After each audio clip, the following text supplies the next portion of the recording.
projection du film. Donc je vais vous demander de rester parce que nous aimons tous nos élèves, les 26 qu'on a emmenés. Elles ont fait un personnage du livre, donc elles ont fait un chapitre. Et en plus, elles ont fait la vidéo. Et je précise que ce ne sont pas des cinéastes professionnels, mais elles ont fait quelque chose qui est vraiment de qualité, vous allez voir. J'apprécie aussi particulièrement leur voix, parce qu'elles ont mis leur cœur, en fait. Tout à l'heure, je parlais de cœur, vous allez voir que quand elles parlent, elles ne sont pas en train de lire quelque chose qui est extérieur, elles vivent ce qu'elles lisent. Et donc, je les remercie beaucoup. Et je pense que vous serez touchés et émus par ce que vous allez voir maintenant. Ça dure presque 25 minutes. Donc, oui, c'est beaucoup d'heures de travail. Et donc, c'est pour ça que voilà, ça me dit que... Merci beaucoup, mesdames. Merci.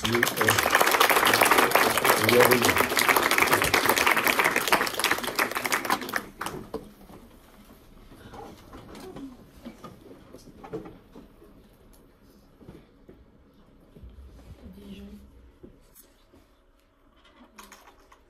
6 février 1942. Ce jour a marqué le destin et l'histoire de familles dijonnaises dont les pères, fils et frères ont été arrêtés en tant qu'otages par la police allemande. Mais ces hommes ont tous eu une vie avant cet événement tragique. Ils avaient de la famille, des amis, des enfants. Ils travaillaient, faisaient des études, avaient des peines et des joies, rêvaient, se projetaient dans l'avenir, vivaient. Bien que les circonstances de leur arrestation soient importantes, nous, élèves du lycée international Charles de Gaulle, refusons que leur vie demeure oubliée. Avec nos professeurs, nous nous sommes engagés dans un travail d'histoire, de mémoire et d'écriture afin de reconstituer leur vie. Pour ce faire, nous avons travaillé sur des archives privées et publiques. Qui étaient ces hommes? Pour plusieurs d'entre eux, nous pouvons mettre un visage. Pour quelques-uns, les traces sont ténues. 2 d'entre eux sont très jeunes. Victor Friedrich est né à Metz en 1920. Fils unique, il s'est réfugié avec sa mère à Dijon en 1939. Il travaille comme manutentionnaire au magasin Prise Unique, rue Piron. Maurice Bigiot est lui un brillant étudiant en mathématiques supérieures au lycée Carnot. Né à Dijon en 1923 de Victor et Caroline Bigiot, bachelier à 16 ans. Maurice se prépare à passer le concours de Polytechnique. Entouré de l'amour de ses parents et de sa sœur aînée Simone, il aime la vie et est un jeune homme mélancolique, appliqué et courageux. Durant l'été 1941, il a consacré une partie de ses vacances à la campagne de travaux agricoles à Belfond, petit village proche de Dijon, et reçoit un diplôme du ministère de l'Agriculture. 4 sont nés à l'étranger, mais ont adopté la France comme nouvelle patrie. Né le 1er avril 1893 à Constantinople, israélite du Levant par filiation, Raphaël Hamon quitte son pays vers de nouveaux horizons, là où la répression et les persécutions cesseront.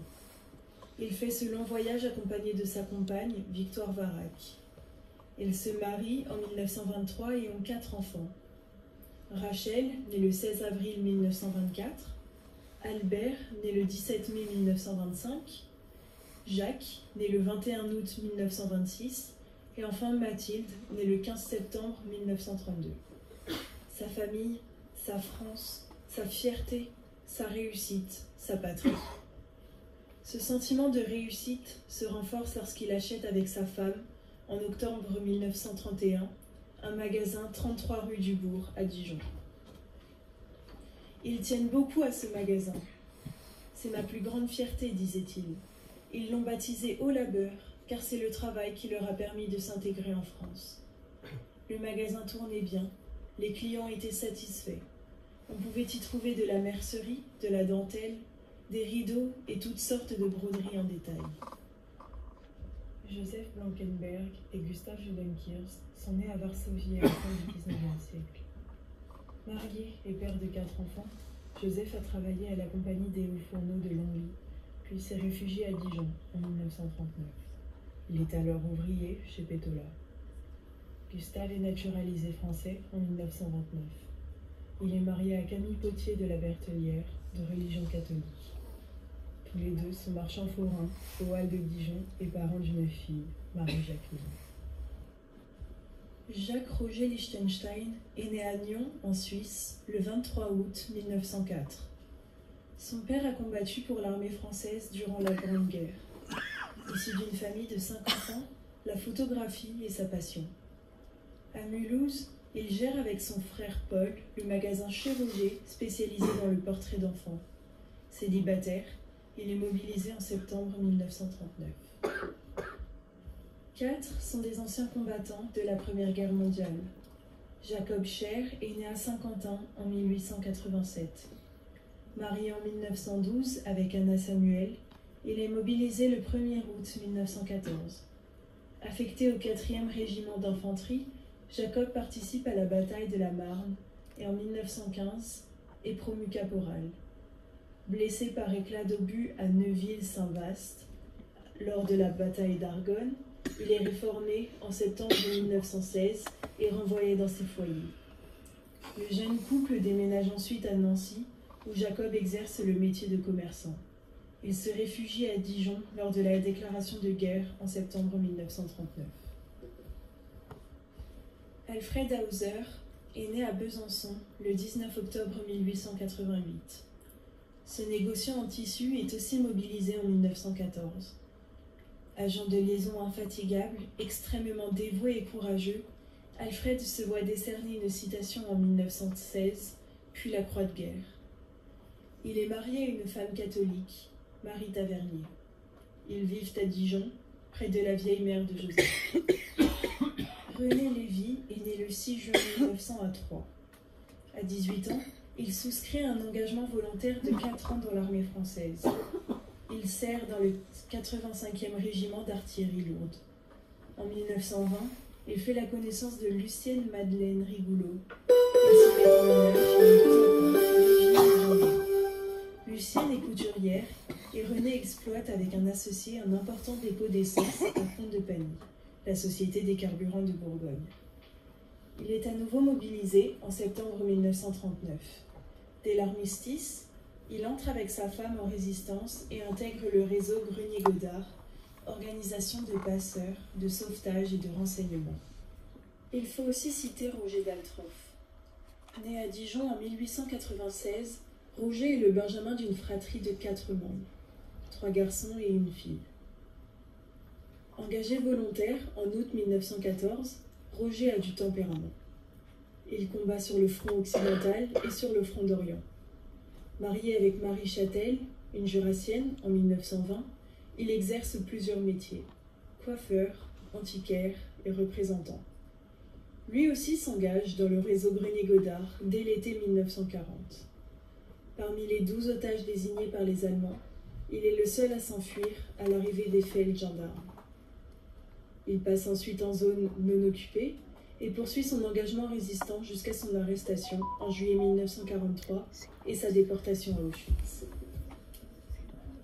Enfin, le groupe comprend 2 Dijonnais, Pierre Baruch et Robert Blum. Pierre est né en 1905. Sa famille tient un magasin réputé à Dijon, la Charcuterie Alsacienne, situé au 28 rue Amiral Roussin. Il se marie en 1931 avec Erna et sa famille s'est agrandie rapidement avec la naissance de Gilbert en 1932 et de Simone en 1935. Pierre est mobilisé en 1939, tout comme Robert Blum, né à Dijon en 1908. Son père est antiquaire, Rubert Bizet. C'est un petit notable dijonnais. Robert a une sœur cadette, Odette, dont il est très proche. Tous sont victimes de la législation antisémite mise en place par Vichy. Ils doivent se faire recenser et ceux qui ont des commerces sont spoliés. Les Bigiot, Hamon, Blum, Baruch, Lévy, Hauser perdent leur entreprise en 1940 et 1941. Tous ces hommes ont un nom, mais ils ont également un visage que nous avons retrouvé pour plusieurs d'entre eux. Ils ont mené une existence pour plusieurs héroïque, et rien ne prouve qu'ils se connaissaient. À partir du 26 février 1942, ils ont une histoire et un destin commun. Les 11 hommes sont ensuite mis au secret pendant 27 jours et détenus dans la partie de la prison de Dijon placés sous contrôle allemand. Ils restent internés 3 mois. Le 19 mai 1942, les détenus sont tous transférés au Frontstalag 122 à Royal-Lieu, un faubourg de Compiègne, à 75 km au nord de Paris. Ce camp est un des éléments fondamentaux de la politique de répression allemande. Ils sont regroupés au camp C, au camp juif. Les conditions de vie sont très difficiles. Les rations sont insuffisantes. Les conditions d'hygiène déplorables. Chaque bâtiment mesure environ 40 mètres de long et est divisé en une quinzaine de chambres plus ou moins grandes. On connaît l'affectation exacte de Pierre Baruch et de Maurice Bigiot. Ils sont tous les deux dans le bloc C6. Baruch dans la chambre 14 et Bigiot dans la chambre 10. Ils ont l'autorisation d'écrire une brève carte à leur famille quelques jours après leur arrivée. Maurice Bigiot envoie ce message le 21 mai 1942. Je suis à Compiègne, Frontstalag 122, matricule 5781, bloc C6, chambre 10. Vous pouvez m'écrire 2 cartes et 2 lettres par mois et m'envoyer 2 colis postaux express de 2,5 kg chacun par mois. Je vais bien et je vous embrasse. Maurice Bigiot.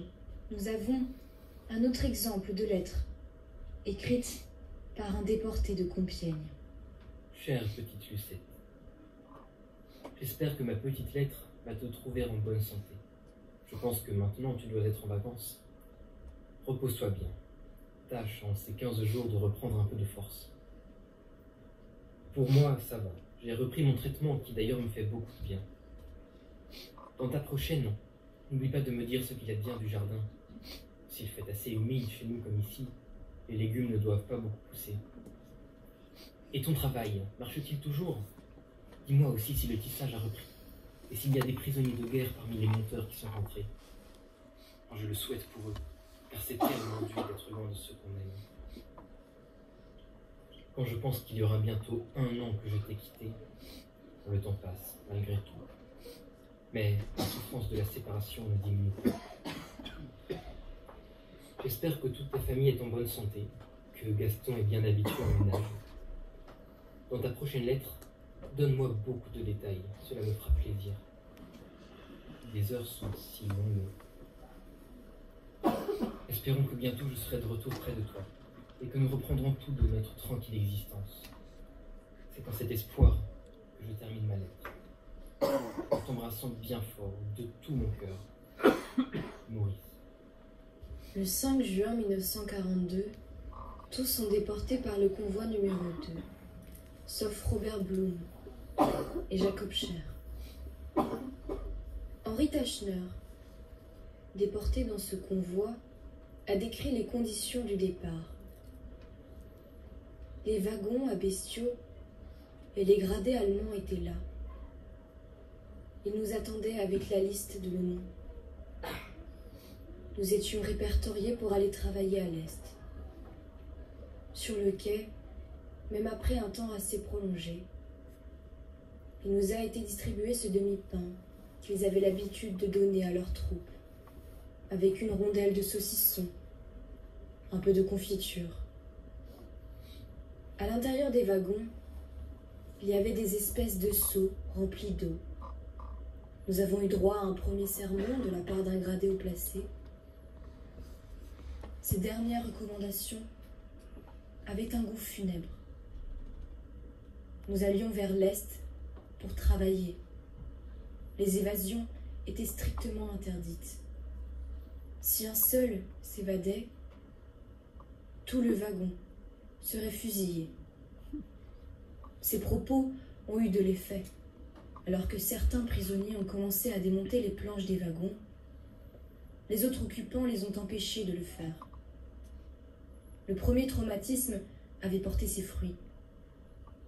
À l'extrémité de chaque wagon, il y avait un SS sur le marchepied, fusil en bandoulière, prêt à tirer en cas d'évasion ou de révolte.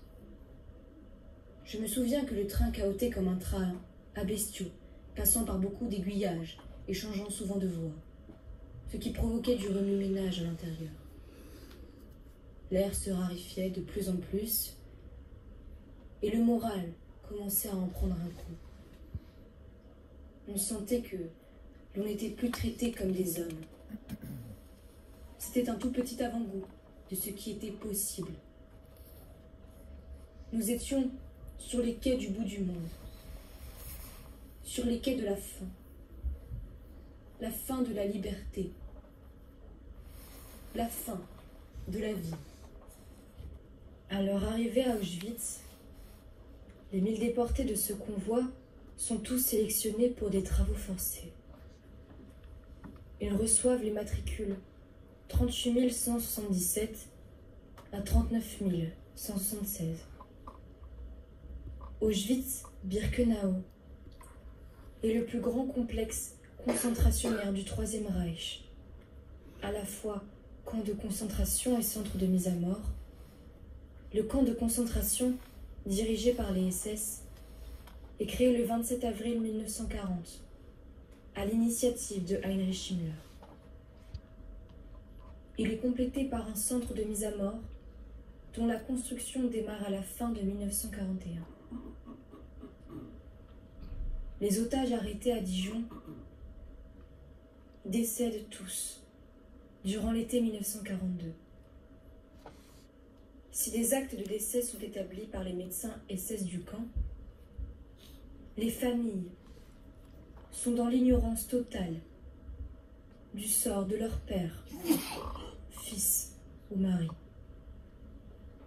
Les raisons fantaisistes les plus courantes indiquées sont faiblesse cardiaque et pneumonie. Après le départ du convoi numéro 2, Jacob Scher et Robert Blum sont transférés à Drancy le 23 juin 1942. Robert Blum est déporté par le convoi numéro 53 à destination de Sobibor le 25 mars 1943. La veille de son départ, il écrit « Mes craintes sont confirmées, et demain, je quitte ma chère patrie pour une destination inconnue. Je pars, donc le cœur un peu gros, en m'éloignant de vous. Mais la mauvaise saison est terminée, et mes camarades que vous connaissez bien sont déjà partis depuis 10 mois.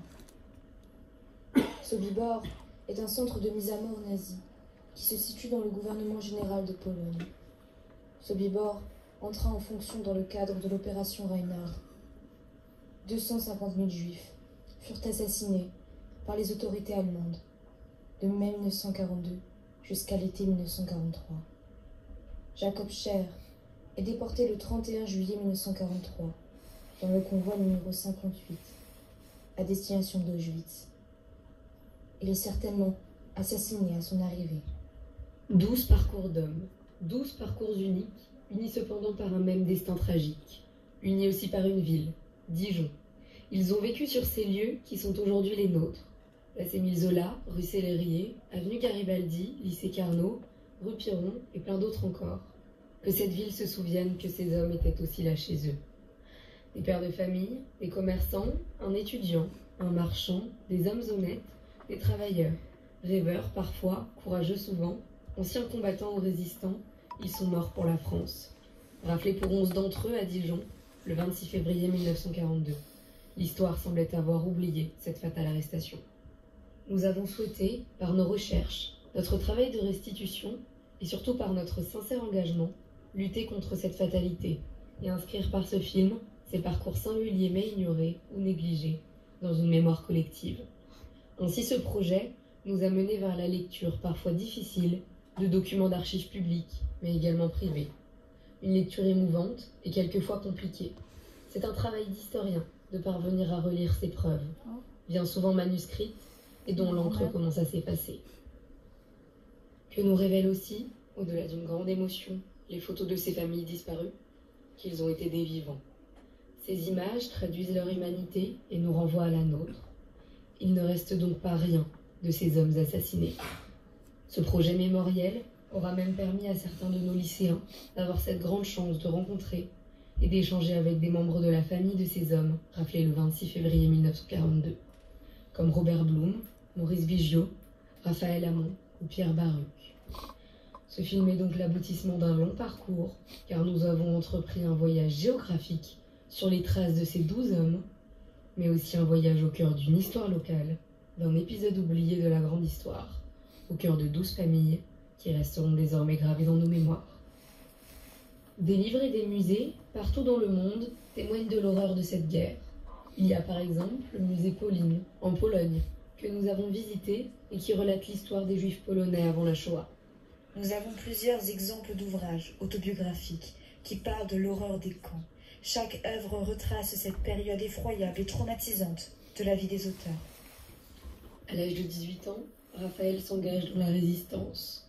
Le 8 janvier 1944, il est arrêté, torturé et emprisonné avant d'être transféré au camp de Drancy.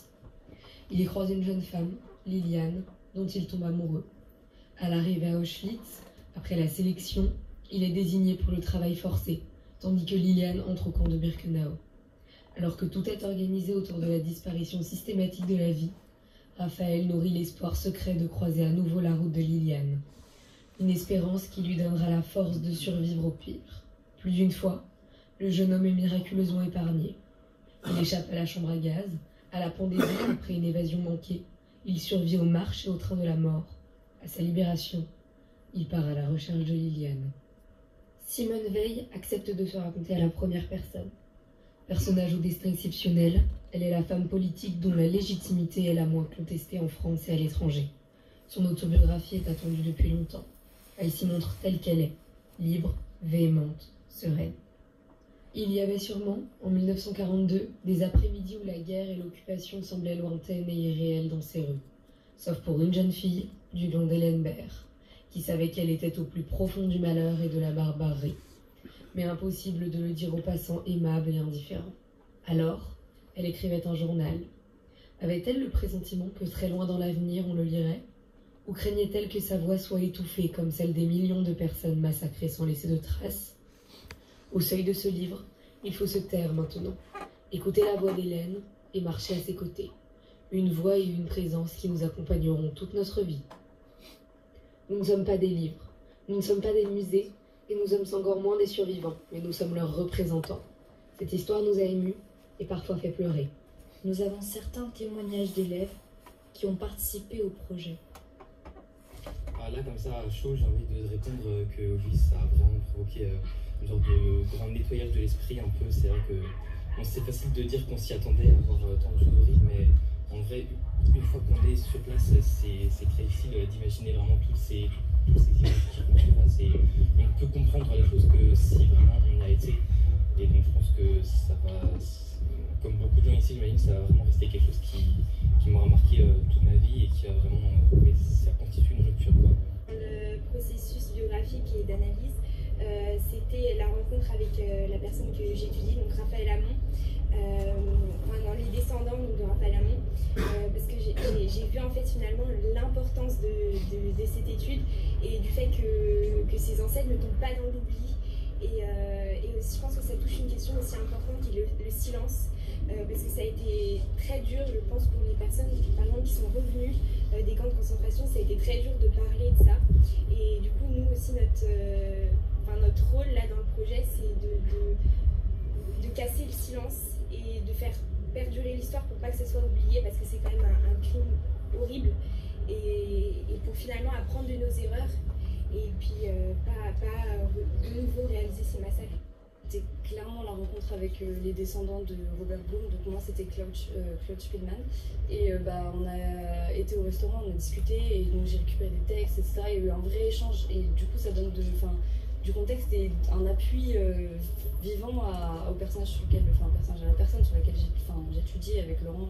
Donc c'est franchement ma partie préférée, et ça restera à jamais une rencontre exceptionnelle. Pleurer ne suffit pas.